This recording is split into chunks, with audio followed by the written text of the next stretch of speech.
sanoi vastikään Agitpropista kertovassa dokumentissa näin.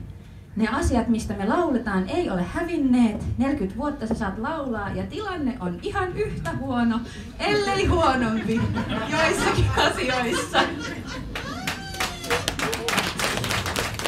Koitetaan nyt silti vähän nyt laulaa näitä lauluja.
Oli se merirosvoattarisovitus.